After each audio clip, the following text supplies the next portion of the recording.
Hello everyone! In this video, I'll show you how to reactivate a deactivated user in Recruit CRM. To get started, go to Admin Settings and open the User Management tab under the Users section. In User Management, you can filter users by status, such as active or deactivated users, and you can also use the search option to quickly find a specific user instead of browsing the full list.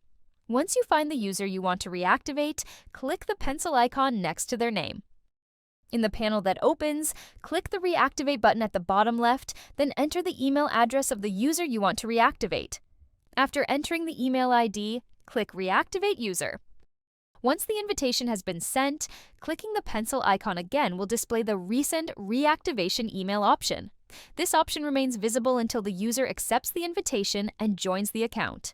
Reactivating a user requires an available license.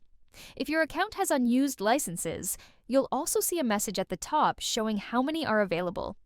If no licenses are available, you'll need to purchase an additional license before completing the reactivation.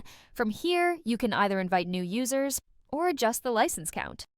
That's how you can reactivate a user in Recruit CRM. If you have any questions, please feel free to reach out using our chat support. Thank you for watching.